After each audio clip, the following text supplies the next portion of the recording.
السلام علیکم، آپ دیکھ رہے ہیں پاک ایکسکلوسیو ٹی وی۔ اگر آپ نے میرے چینل کو سبسکرائب نہیں کیا تو ضرور کریں۔ آج ہم بات کریں گے آرٹس کونسل کے پریزیڈنٹ محمد احمد شاہ کی جانب سے رضاک آباد کراچی میں لگائے جائے ریلیف کیمپ کی، جہاں پر انہوں نے آرٹس کونسل کی جانب سے ایک کیمپ کا اہتمام کیا ہے، جس میں سندھ کے مختلف علاقوں سے جو سیلاب متاثرین ہیں ان کو رکھا گیا ہے۔ اس وقت کے اعداد و شمار کے مطابق تقریباً 1400 سے زائد لوگ اس کیمپ میں مقیم ہیں، جن میں خواتین، مرد، بچے سب شامل ہیں۔ ان لوگوں کے لیے نہ صرف رہنے کا بلکہ کھانے پینے کا تمام جو اخراجات ہیں وہ آرٹس کونسل پورا کر رہا ہے، اور اس کے ساتھ ساتھ جو بھی ان لوگوں کی ضروریات ہیں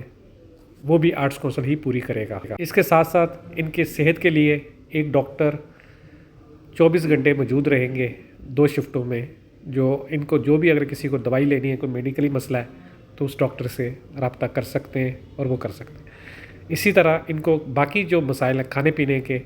اور زندگی کی ضروریات ہیں وہ سب چیزیں بھی جو آرٹس کونسل ہی کی طرف سے مل جائیں گی، ان کو باہر جا کے کوئی چیز لانے کی ضرورت نہیں ہے۔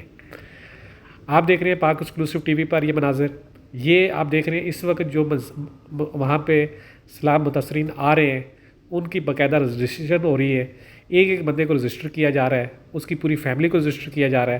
تاکہ یہ اعداد و شمار ہو کہ کون سا بندہ کہاں سے آیا ہے اور وہ کتنے عرصے کے لیے اور کہاں رہے گا۔ سندھ حکومت، وفاقی حکومت، شہری ادارے تو اپنا اپنا کام کر رہے ہیں، لیکن آرٹس کونسل جو آپ ثقافتی حوالوں سے دنیا بھر میں ایک منفرد مقام رکھتا ہے، وہ اب سماجی کاموں میں بھی بڑھ چڑھ کر حصہ لے رہا ہے۔ آپ دیکھ سکتے ہیں 1400 لوگوں کو ایک جگہ پر رکھا گیا ہے۔ یہ مین ہال ہے جہاں پر آپ دیکھ سکتے ہیں کہ اس وقت لوگ جو باہر تھے وہ ان کے بسترے پڑے ہوئے ہیں، ان کے چیزیں پڑی ہوئی ہیں، اور وہ سب کچھ جو یہ ہے، یہ رہائش کا ان کا پورا بندوبست جو ہے، ان کو چٹائیاں مختلف چیزیں جو بھی ہیں وہ آرٹس کونسل کی جانب سے فراہم کر دی گئی ہیں، تاکہ وہ لوگ جو ہے یہاں پہ اپنا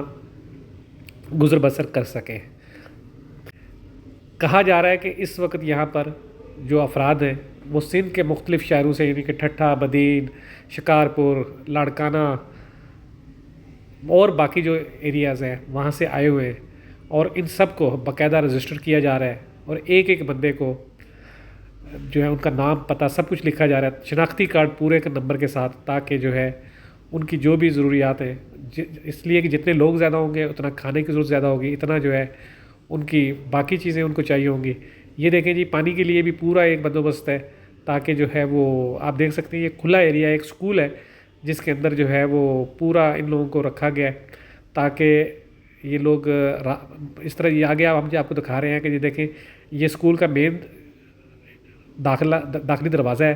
جہاں آپ دیکھ سکتے ہیں کہ یہاں پر بھی متاثرین اس وقت بیٹھے ہوئے ہیں، اس لیے کہ گرمی ہے، لائٹ گئی ہوئی ہے، اور انتظامیہ کے مطابق جو ہے آرٹس کونسل کی کہ ان کے لیے جنریٹر کا بندوبست کیا جا رہا ہے، تاکہ جو ہے لائٹ کا جو پرابلم ہے وہ دوبارہ نہ ہو۔ اور جب آپ اگلی ویڈیو دیکھیں گے تو انشاءاللہ اس میں دیکھیں گے کہ لوگ پنکھے جو چل رہے ہوں گے، تاکہ اور لوگوں کو یہ دیکھ رہے ہیں بچے کھیل رہے ہیں، انجوائے کر رہے ہیں۔ یہ سیڑھیوں سے ہم اوپر چلیں گے، اوپر بھی کمرے ہیں مختلف جہاں پر جو ہے وہ لوگوں کو ٹھہرایا گیا ہے، اور ہر کمرے میں جتنی لوگوں کی گنجائش ہے اتنے لوگوں کو رکھا گیا ہے۔ چٹائیاں دے دی گئی ہیں تاکہ ان کو بسترے دیے گئے ہیں، اور وہ پوری فیملی جو ہے وہ ایک جگہ پر جو ہے وہ ایک ساتھ رہ رہی ہے، اور باقی جو ضروریات ہیں وہ ان کو یہیں پوری کی جا رہی ہیں۔ آپ دیکھ رہے ہیں پاک ایکسکلوسیو ٹی وی پر آرٹس کونسل ریلیف کیمپ کی خصوصی رپورٹ۔ دیکھتے رہیں پاک ایکسکلوسیو ٹی وی، اس حوالے سے جو بھی اپڈیٹ ہوگا وہ آپ کو دیا جائے گا۔ یہ ہے آج کی تازہ خبر، آج دوسرا دن ہے، اور دیکھ سکتے ہیں آپ کہ ابھی تک لوگ جو ہے سیٹل ہو رہے ہیں، اس لیے کم سے کم ان کو نئی جگہ ہے، 2-3 دن لگ جائیں گے سیٹ ہونے میں، اس کے بعد جو ہے وہ یہ لوگ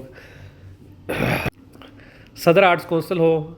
اور وہ ہمیشہ اس حوالے سے اپنا ایک منفرد مقام رکھتے ہیں اور کام کرتے رہتے ہیں۔ اللہ ان کو صحت تندرستی دے، آمین ثم آمین۔